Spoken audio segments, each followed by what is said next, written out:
వస్తుంది. చాలా సందర్భాల్లో సింపతి వస్తుంది, కొన్ని సందర్భాల్లో సింపతి రాకపోవచ్చు. ఫర్ ఎగ్జాంపుల్ చూసుకుంటే జగన్మోహన్ రెడ్డి గారి విషయం. యూపీఏ గవర్నమెంట్ సెంట్రల్లో ఉంది, సోనియా గాంధీ గారి ఆధిపత్యం నడుస్తుంది. స్టేట్లో కూడా కాంగ్రెస్ గవర్నమెంట్ ఉంది, ప్రతిపక్ష నేత చంద్రబాబు నాయుడు కూడా వారికే సపోర్ట్. అట్లాంటి పరిస్థితుల్లో కట్టుబట్టలతో బయటికి వెళ్ళిపోయాడు అంటారే, అదే మాదిరిగా ఒక తండ్రి చాటు ఎంపీ మాత్రమే జగన్మోహన్ రెడ్డి గారు. అప్పుడు వారిని ఎదిరించి బయటకు వచ్చేశారు. అప్పుడు ఆ సందర్భంలో జగన్మోహన్ రెడ్డి గారిని జైల్లో పెట్టారు. 16 నెలలు జైల్లో ఉండినటువంటి జగన్మోహన్ రెడ్డి ఒక పెద్ద నాయకుడు అయ్యారు. జైలుకి వెళ్ళినటువంటి జగన్ గారు ముఖ్యమంత్రి కూడా అయ్యారు. మరి జైలుకు పంపినటువంటి కాంగ్రెస్ పార్టీ అడ్రస్ గల్లంత అయిపోయింది ఏపీలో.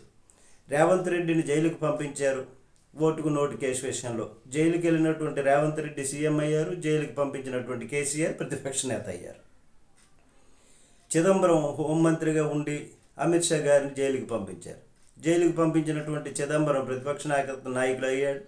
అలాగే జైలుకి వెళ్ళినటువంటి అమిత్ షా గారు హోంమంత్రి అయ్యారు. చంద్రబాబు గారిని జైలుకు పంపించారు జగన్మోహన్ రెడ్డి. జైలుకు పంపించినటువంటి జగన్మోహన్ రెడ్డికి ప్రతిపక్ష నేతగా కూడా రాలేదు. జైలుకి వెళ్ళినటువంటి బాబు గారు మాత్రం ముఖ్యమంత్రి అయ్యారు. అందువల్ల ఈ కోణంలో, ఈ భావనలో చూసినప్పుడు అక్కడ మోడీకైనా, ఇక్కడ రేవంత్ రెడ్డికైనా, చంద్రబాబు గారికైనా పెద్ద డౌటే. ప్రత్యర్థిని జైలుకు పంపిస్తే ఏమన్నా అవుతుందా, జైలుకు పంపితే మరింత సానుభూతి వస్తుందేమో. ఈ దశలో సోనియా గాంధీ గారిని, రాహుల్ గాంధీ గారిని జైలుకి పంపిస్తే ఏమవుతుందో, సింపతి వచ్చేస్తుందో ఏమో అనేటటువంటి విధంగా మోడీ గారి. అలాగే కానీ జైలుకి వెళ్ళి ఓడినటువంటి ముఖ్యమంత్రులు ఉన్నారు. అరవింద్ కేజ్రీవాల్, మనీష్ సిసోడియా, అలాగే ఎమ్మెల్యేలు కూడా ఓడిపోయారు. ఎమ్మెల్యేలుగా కూడా గెలవలేకపోయారు. వాళ్ళు ముఖ్యమంత్రి, ఉప ముఖ్యమంత్రులుగా చేసున్నారు. ఆఖరికి జైలుకి వెళ్ళినా సింపతి గెయిన్ చేయలేకపోయారు, ఓడిపోయారు.